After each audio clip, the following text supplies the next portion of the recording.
I dropped my bags by the door and let out a long sigh. The city had drained me, and I'd imagined coming home to the smell of my mother's cooking and my father's teasing and the familiar chaos of Christmas prep. Instead, the first thing I saw was Arian, my cousin, sitting on my bed. Scrolling through his phone, completely at home. "Hey," I said, my voice tight. "What? What are you doing in my room?" Arian looked up slowly, a smug grin on his face. "Relax, bro. Mom and Dad said I could crash here while you're away. Hope that's okay? Relax?" I echoed, disbelief mixing with anger. "This is my room, Arian. You didn't even ask me." He shrugged, leaning back casually. "You've been gone for months. Thought I'd make myself comfortable. Don't get all worked up." I felt heat rise to my face. "Months? That doesn't mean you can just erase me from my own space." My mother appeared in the doorway, her hands clasped nervously. "Honey, it's not. We didn't mean for it to upset you." "Not mean to upset me?" I repeated, my voice cracking slightly. "You gave my room to him. That's not accidental." My father stepped in, rubbing the back of his neck. "It was temporary, son. We thought, well, we didn't think it would bother you this much. Temporary." I couldn't believe what I was hearing. Temporary? I've been away building my life, and the second I come home, I'm a guest in my own house. Arian chuckled. "Come on, don't be so dramatic. You'll get another room." "Mom and Dad wouldn't let me." I cut him off sharply. "I don't want another room. I want mine. Mine." There was an awkward silence. Mira peeked from the hallway, her eyes wide. "Maybe we should just know, Mira," I said, softer now. "You don't get it. This isn't just a room. It's my space. My memories. You can't just walk in," and my voice faltered. Raghav, our family friend, appeared behind Mira, raising an eyebrow. "Whoa, sounds intense. What's going on?" "He's living in my room," I snapped. "While I was gone, my own cousin, he just took over everything. And my parents?" I gestured at them. "They let him." Raghav's expression was sympathetic but cautious. "Man, that sucks. But maybe they had a reason?" "A reason?" I scoffed. "There's no reason that makes this okay." Arian grinned, clearly enjoying the tension. "Look, bro, I don't want to fight. Just thought we'd share Christmas. No hard feelings?" I felt my hands clench into fists. "Share. This isn't sharing. This is replacement. You replaced me." Mira stepped closer, biting her lip.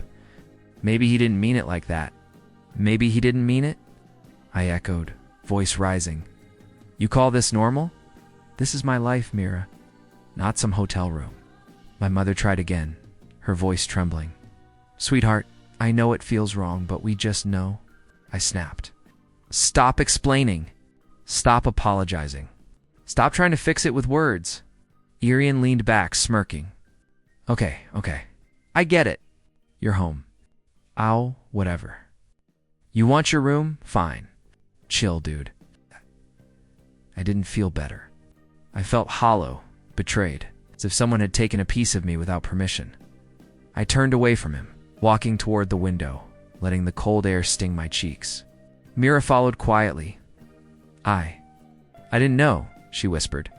"Of course you didn't," I muttered, more to myself than her. "Nobody ever does until it's too late." I sank into the chair by my desk, staring at the books and posters that suddenly felt alien. Everything I had built here, every corner of my sanctuary, felt stolen. And Arian, smug, casual, unrepentant, was the one holding the key. For a moment, I wondered if Christmas would ever feel like home again. Then I clenched my jaw and whispered to no one, "I'll fix this." One way or another, the living room smelled like cinnamon and pine, but it didn't feel like home.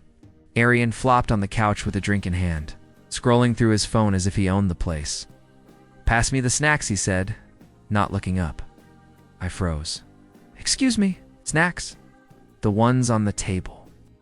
"Mom put them out," he said casually. "Or do you want me to hand them to you?" I clenched my jaw. "I can get them myself." Mira appeared beside me, hesitating. I think he didn't mean anything by it. Just Maybe let it slide for now. Let it slide. I echoed sharply. Mira, he's living in my room, using my stuff, acting like he's always been here. How do I just let that slide? Mom hovered nearby, wringing her hands. Honey, we just wanted everyone to be comfortable. Is Christmas comfortable?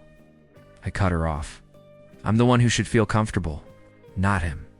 Arian finally looked up, a smirk tugging at his lips. Wow, someone woke up on the wrong side of the bed. Relax. I'm not trying to hurt you. Relax, I snapped. You're sitting on my couch, drinking my drinks, and you want me to relax. Arian laughed lightly. Calm down, man. It's not a war. Just Christmas. I gritted my teeth. It feels like a war. Every corner of this house is suddenly yours. Did you even think about me once? Mira bit her lip. I didn't know it would upset you this much. Of course you didn't, I muttered, staring at the floor. Nobody does. Nobody notices until it's too late. My phone buzzed in my pocket. Samir, I answered immediately, needing someone from the outside to see me. Hey man, you home already? Samir's voice sounded cheerful, and for a moment I almost envied him. Yeah, I am, but it's weird, I admitted. Weird how? I sighed, pacing a little. Aryan, he's taken over everything. My room, my space. Feels like I'm a guest in my own house. There was a pause. Whoa, Samir said finally. Seriously? Yes. And my parents. They're not helping. They're just smiling, trying to fix it with words instead of, I don't know, actually doing something. Man, that sucks. I would be furious, Samir said, voice softening. I get why you're upset. You've earned your space there. It's yours. Period. I leaned against the wall, fists tightening. I thought family was supposed to understand that. But it's like they don't even see me anymore. Like I don't matter. Don't say that, Samir urged. You matter, always. But maybe. This is a test. A way to see how strong you are when things go wrong. I laughed bitterly. A test feels more like a punishment. Arian chuckled from the couch. Testing your patience? Huh? Seems like you're failing. I whirled around. And you're enjoying every second, aren't you? Maybe a little, he admitted, smirk widening. But hey, Christmas is for everyone, right? I clenched my jaw again, feeling something harden inside me. Right now, it feels like it's only for you. Mira stepped closer, whispering, I'm sorry. I really didn't know. It's not your fault, I said, voice low. But I can't help feeling like I've been forgotten. Like nothing I do really matters here anymore. Samir's voice came through my phone again, calm and firm. Hey, you're stronger than this. Don't let him or anyone else make you doubt yourself. I stared at the tree in the corner, its light sparkling but meaningless to me. I need to figure out if I really belong here anymore. If I even matter. Arian's laugh echoed across the room. Deep thoughts for a holiday, huh? I turned away, staring at the ceiling. Maybe. Or maybe it's time I remind everyone why I matter. I stormed into the kitchen, Arian following casually, like he hadn't just stolen everything that mattered to me. Arian, enough, I snapped. I'm done pretending this is fine. It's not fine. He raised an eyebrow, grinning. Whoa, calm down, bro. What's the problem now? You've been sulking all day. The problem? I barked. The problem is you. You've taken over my life while I was gone. My room, my space, my parents' attention, everything. Arian leaned against the counter. Look, I'm just living here while you're away. You've been gone for months. I didn't steal anything. Didn't steal anything? I shouted. You act like I just disappeared. Do you even realize what it feels like to come home and find your life handed to someone else? Mom appeared from the living room, her voice nervous. Honey, please. Don't yell. Don't yell. I snapped, pointing at Arian. He's the reason I'm yelling. Dad stepped in, rubbing his temple. Let's all just calm down. Arian didn't mean to. Didn't mean to. I shouted over him. It doesn't matter what he meant. He replaced me. Arian smirked. Look, you've been gone. Maybe you're taking this too seriously. You always do? Too seriously? I repeated, my voice shaking. Do you have any idea what I sacrificed while I was away? Working my ass off for this family, for my future. And you just waltz in like you own it all? You're blowing this out of proportion, Arian said, shrugging. It's Christmas. I didn't expect you to come back and throw a fit. I couldn't hold back anymore. A fit? This isn't a fit? This is betrayal. This is humiliation. Mira peeked from the hallway, her eyes wide. Please, can we just talk calmly? Calmly. I scoffed. You want me to calm down while he's acting like he deserves my life? No, I can't do that. Mom's hands trembled. Honey, maybe you should take a moment. I don't need a moment, I said, my chest tight. I need my life back. Arian laughed lightly. You're a dramatic man.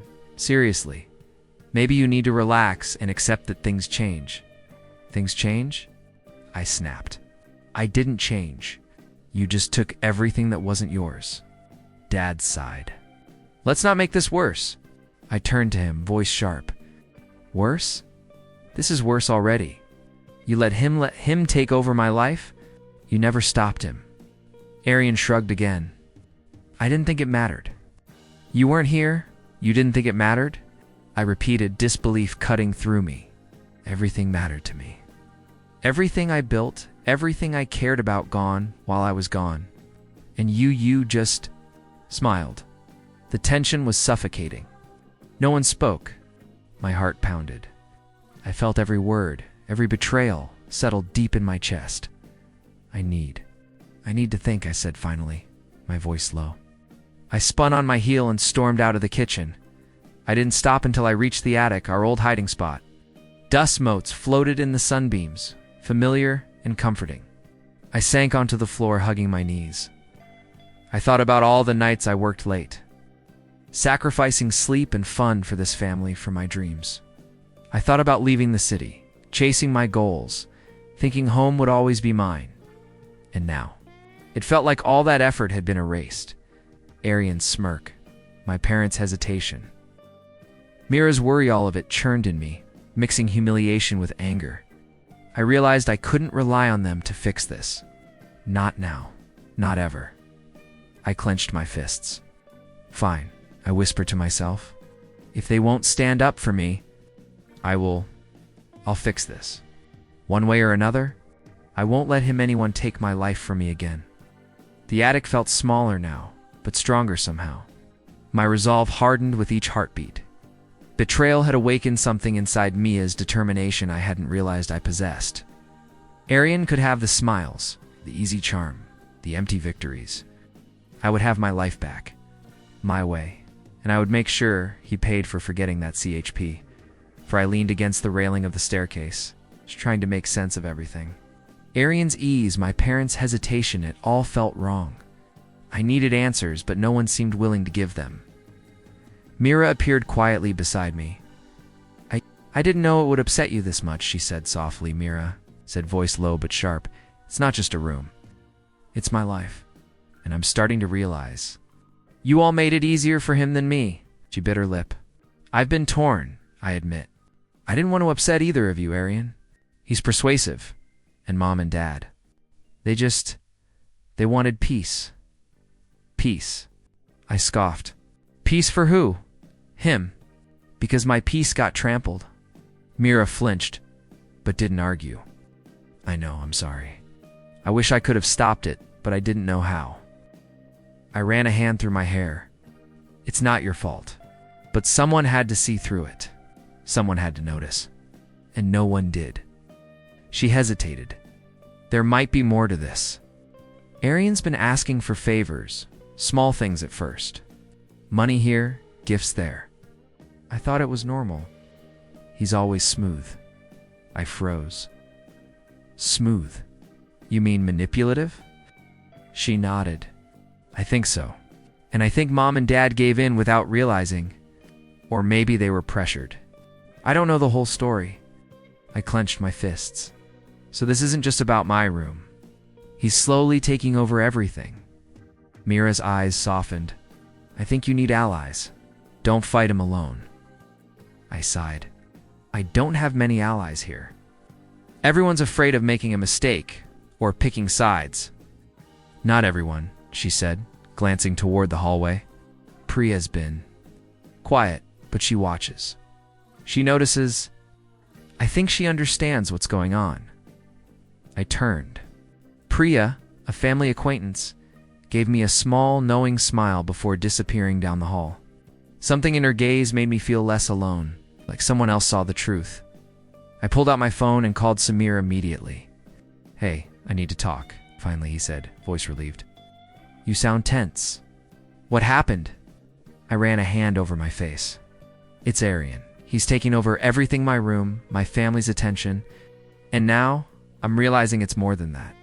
He's been manipulating everyone. Small favors. Subtle lies. I feel like my life's being erased. There was a pause. Damn, man. That's rough. But you can't let him win. Not you. You're stronger than that. You've built yourself, your skills, everything you worked for. You can't let some cousin take it from you. I know. But it feels impossible sometimes. Everyone seems to be siding with him, even unknowingly. Then make your own side, Samir said firmly. Find your allies. Strategize. You've faced worse than this before. Don't let him control your life. I stared at the ceiling. You're right. I've wasted enough time feeling betrayed. It's time to reclaim what's mine. Room, space, respect. Even my family's eyes need to see who I am. Exactly, Samir said. And Mira, Priya, they'll help. Don't forget you're not alone. I nodded, determination rising inside me. I'll start small. Observe. Gather evidence. Subtle, careful, but I won't let him win. Not now. Not ever. Mira stepped closer. I believe in you. Just don't let your anger blind you. I won't, I said, voice firm. Anger fuels me, but strategy will guide me. He thinks he's untouchable. He hasn't seen what I can do. I looked toward where Priya had disappeared, hoping she noticed my resolve. I needed her, even if silently.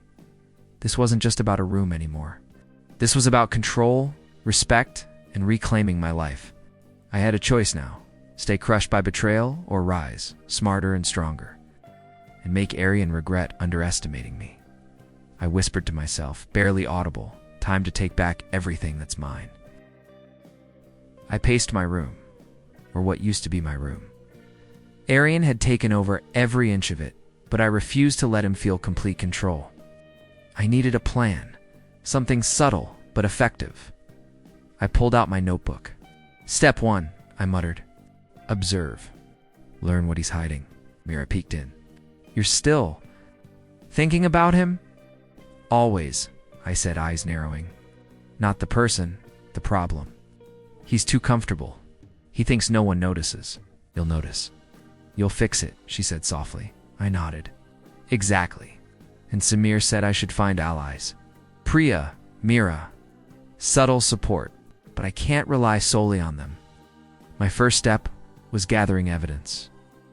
I watched Aryan interact with family, noting lies, exaggerations, and subtle manipulations. He's good at pretending, I muttered, scribbling notes.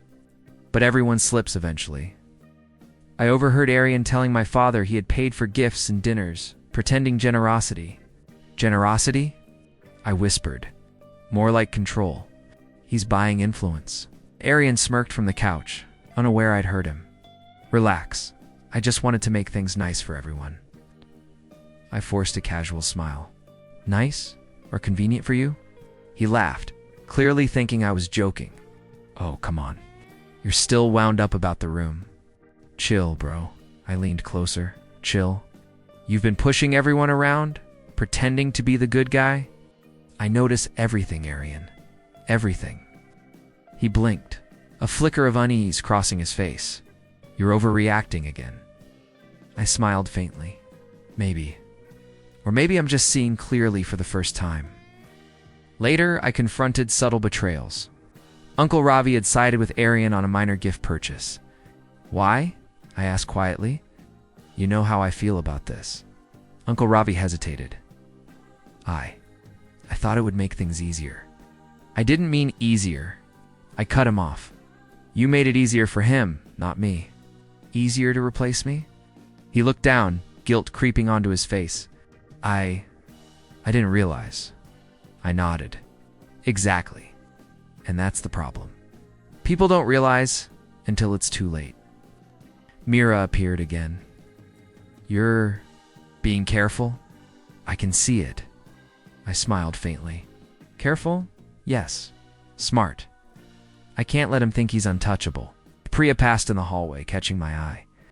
A small nod, almost imperceptible, but it felt like support. I had an ally who noticed without words. That alone fueled my determination. I planned my first move. A small, but visible victory. I rearranged my old study corner, subtly placing books and personal items where they belonged. When Arian entered later, he froze. Wait, what did you do?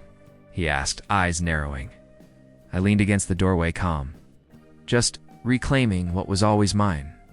Nothing more, his smirk faltered. You can't.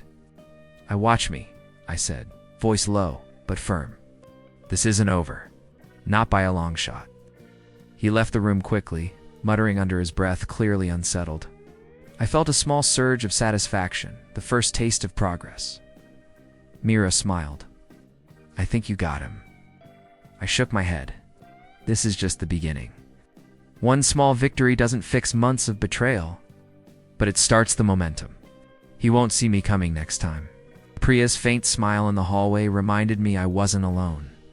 I had allies, evidence, and a strategy forming. I felt the shift inside Mitha, hurt turning into focus.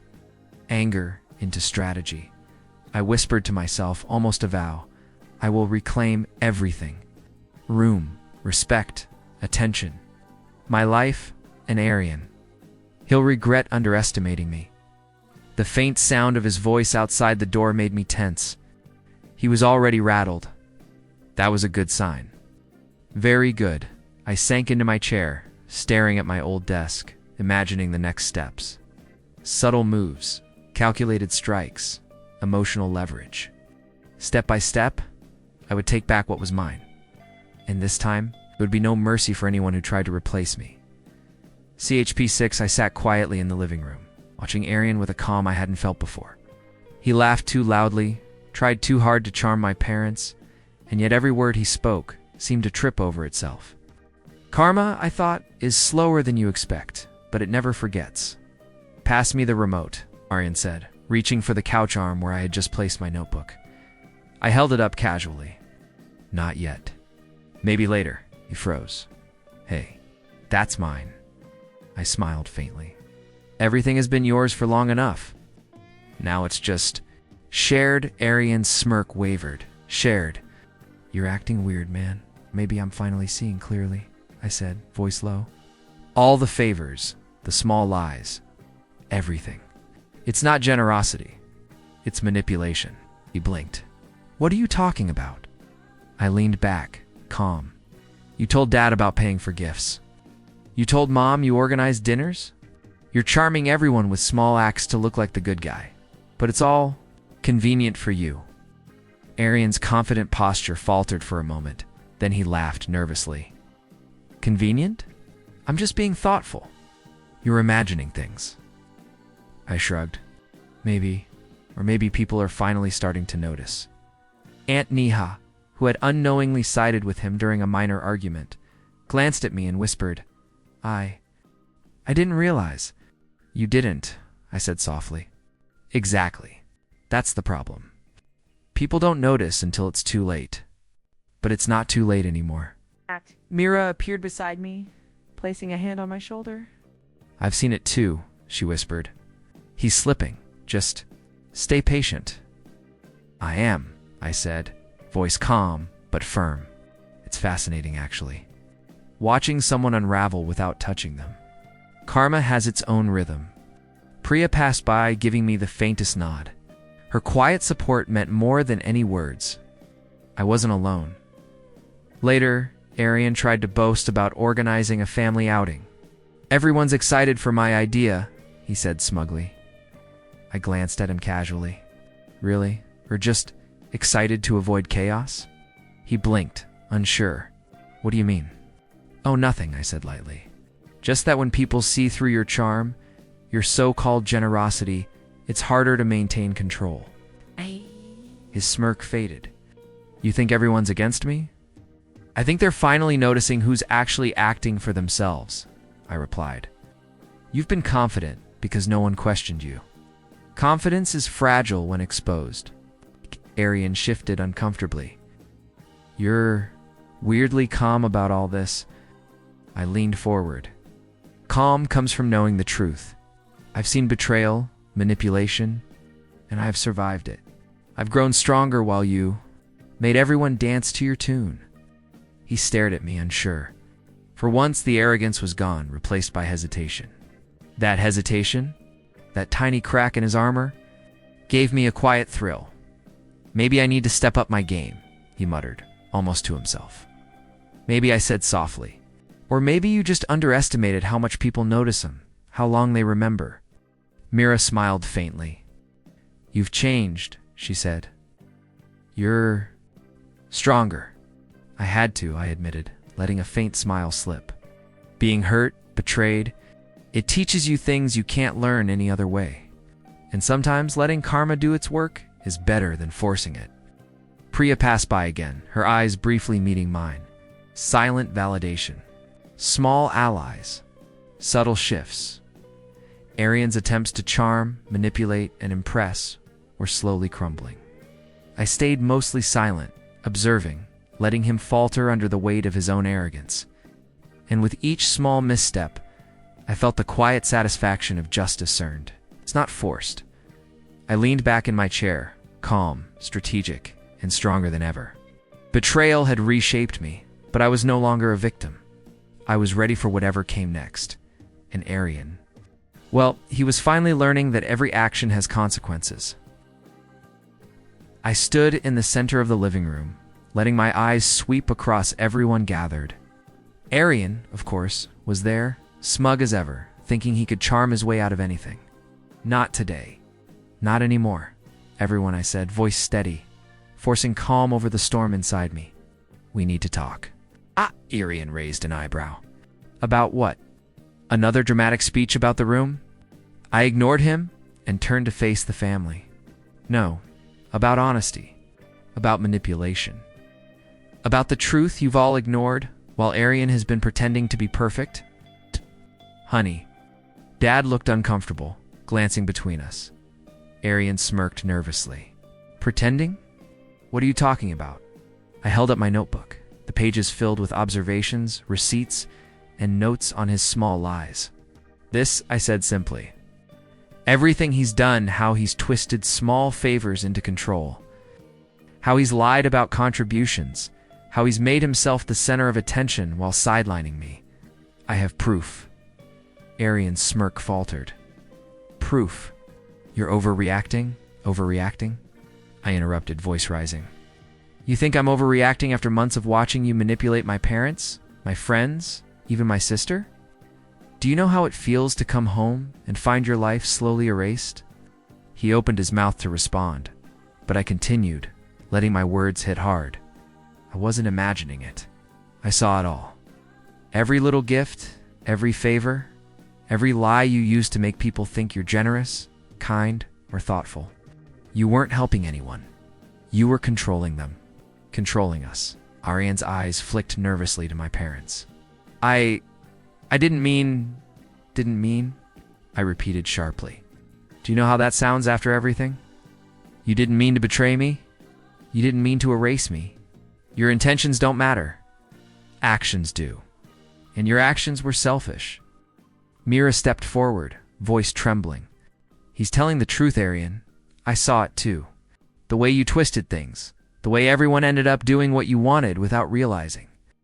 Priya nodded silently, her expression firm, eyes sharp. Her quiet support strengthened me, giving weight to my words. I was just trying to, Arian stammered. Trying, I said, stepping closer. Trying is not an excuse. You think charm covers everything. You think if you smile enough, lie enough, You can replace someone. You can't replace me. You can't erase me. My mother's hands trembled. I didn't know it would go this far. Dad shook his head, finally meeting my eyes. Son, maybe we should have seen, maybe you should have, I said, voice low but firm. But it's not too late to see the truth now. Arian opened his mouth again, but no words came out. His usual confidence was gone. The family looked at him, shock and disappointment mixing on their faces. You really kept track of all this? He asked quietly, voice almost a whisper. I did, I said simply. I watched. I observed. I waited. And now, everyone knows. You can't charm your way out of this anymore. Not me, not them, not anyone. Shoulders slumped slightly, a flicker of regret crossing his face. I didn't realize it hurt you that much. It wasn't about realization, I said. Calm now, steady. It's about accountability. You've lost trust. You've lost respect. And you'll have to live with that. I looked around the room. Shock, regret, and understanding blended on their faces. I felt the shift, my hurt turning into empowerment, my jealousy fading into strength. I straightened, voice firm. I'm not angry anymore. I'm not broken. I'm me. And I'm taking back what's mine, starting with my space, my respect, and my place in this family. Aryan stayed silent. The damage was done. His regret was real, but too late, and I felt alive again, stronger, unshaken, and finally in control of my own life. CHP.8, the house was quiet, the scent of pine and cinnamon filling the air, but this time it felt different. My room was finally mine again. Arian had left a note, brief and awkward, acknowledging the shift, and I felt the weight of months lifting. Mira peeked in, smiling nervously. You really took control, didn't you? I leaned against the doorway, trying to smile without sounding smug. I didn't take control. I just reminded everyone who I am, and what's mine. She laughed softly. You're still calm about it. I thought you'd be angry. I was angry, I admitted, but anger only gets you so far. I had to be smart, careful. Observe, act, reclaim. Step by step. She nodded. I'm proud of you. Really. Thanks, I said. And I couldn't have done it without your Priya. She noticed too, quietly supporting me. It helped more than she knows. Just then, Priya appeared in the hallway, giving me a small, knowing smile. You did well, she said softly. I knew you would. Felt a warmth spread through me. Allies mattered. Support mattered. And most importantly, I mattered. Arian walked by, avoiding my gaze, mumbling something about leaving me alone. I didn't respond. The confrontation was over. He'd learned the hard way that arrogance and manipulation have consequences. Some lessons can't be unlearned. Mom appeared, eyes soft.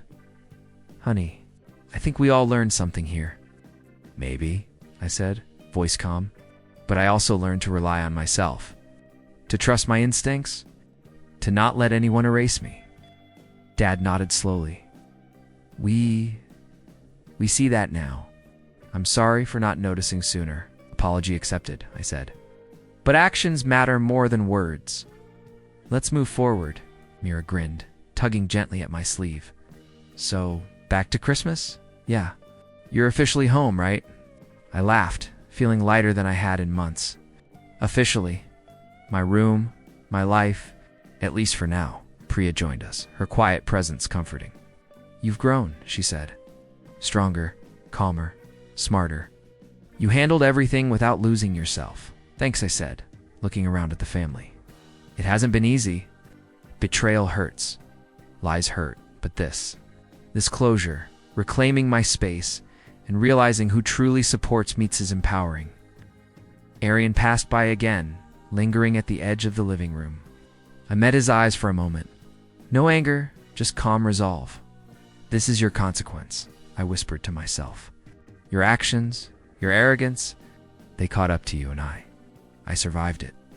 Mom smiled faintly. I think we'll all try harder now. To see, to notice, to respect. I nodded. And I'll keep proving myself. Not just for me, but for everyone who matters in my life. Mira hugged me tightly. I'm glad you came back.